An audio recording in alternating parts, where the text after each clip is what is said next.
They gave her a cursed forest as inheritance after her husband died. Not land, money, or protection. A place people entered and never returned from. They thought it was a death sentence. They laughed as she carried a child into the dark. But they didn't know that beneath that evil soil was a river of black gold. And the same forest they used to bury her was about to crown her. Nkechi stands in the Lekki hospital suite, a hand hovering over Chief Emeka's cooling heart. Before his last breath can leave, a shadow falls over them, Chief Jude. He steps between them, his gold watch glinting in the light. Nkechi feels pushed aside the moment she becomes a widow. The air in the room turns as cold as the morgue. Chief Emeka's family discuss sharing his assets. Chief Jude is to receive his mansion in Lekki, hotels in Asaba, and a construction company in Abuja. The house in the village belongs to Mr. Okoro, Chief Emeka's younger brother.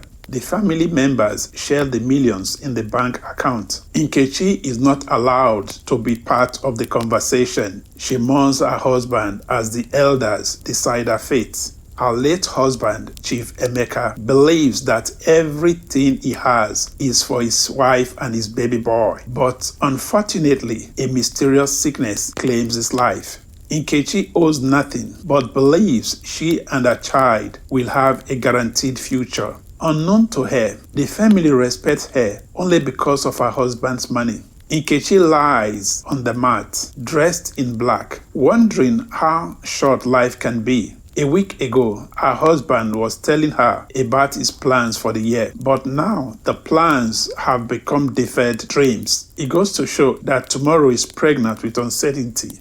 At the burial, while the allies drink fine wine, Nkechi sits on a low wooden stool in the dirt. A crumpled, yellowed paper hits her feet, her inheritance.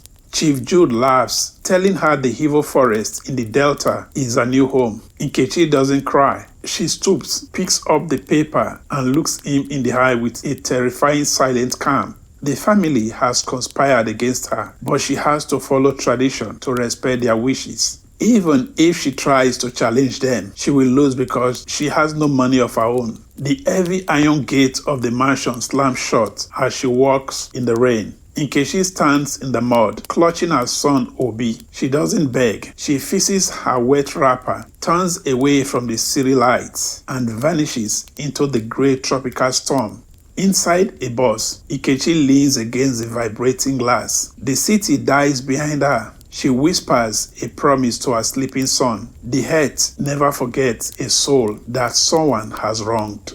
Nkechi stands at the edge of the evil forest, which covers about 200 hectares. The local authorities send people accused of witchcraft to this forest. They believe that once they enter, they will not survive. The villagers point and whisper curses. She cuts through the thorns with a rusty blade. She steps into the thick, humid dark. The vines close behind her like a heavy curtain. She is no longer a city woman. She is a survivor. Inside a saggy mud hut, Nkechi lights a small fire. A big green snake slithers down from the rotting rafters. Its golden eyes shine in the firelight. Nkechi flinches, but soon she realizes what it is. She bows her head in a silent greeting. The forest has accepted its new queen. Nkechi kneels in a clearing, her hands raw from digging up a cassava tuber, but it is black and oily.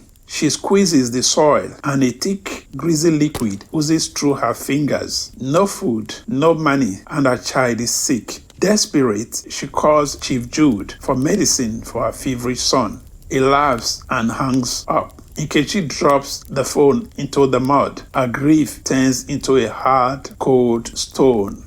A giant python emerges from the fence and leads Nkechi to a hidden valley. The ground bubbles with a black, shimmery pool that smells of ancient power. Nkechi touches the ground. She sees that the poison harming her crops is the wet that the world craves. A drone winds overhead. Two men in technical gear burst through the brush and stop in their tracks. They look at Nkechi, then at the pool, and drop to their knees. Within hours, a man in a sharp suit kneels in the depths of her hut, offering documents with a heavy gold seal. Nkechi signs with a steady hand. She has nothing to lose. Although she is getting far less than what she deserves, it's more than enough. Chief Emeka had actually planned to give the land to his son. He knew the land was rich in petroleum, but his brothers had conspired to strip Nkechi and his son of everything by giving her the evil forest. A fleet of black SUV tears through the village dust. Nkechi steps out, draped in silk, the color of a sunset and gold that outshines the sun. She walks through the market where they once mocked her. The women bow their heads in the dust as she passes, but she never looks back. Nkechi stands before the Lekki mansion. The gates that slammed shut now creak open for her. She doesn't go in. She watches as bank officials toss Chief Jude's leather chair into the street. She watches him sit on the curb, his head in his hands, exactly where she once stood in the rain. A year later, he is forced to vomit up the money he swallowed from his late brother.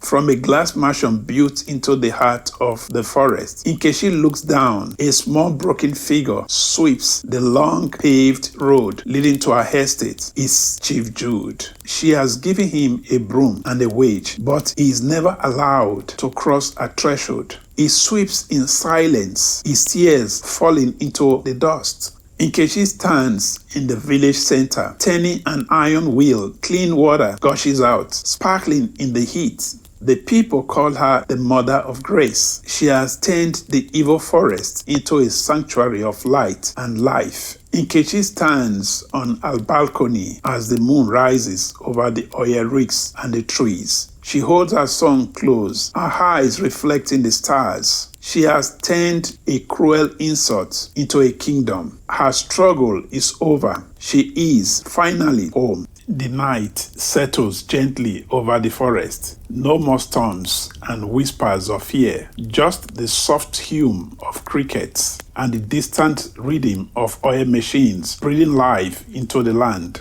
Nkechi stands still for a long moment, then exhales. Not the kind of breath that comes from relief, the kind that comes after surviving something that should have broken you.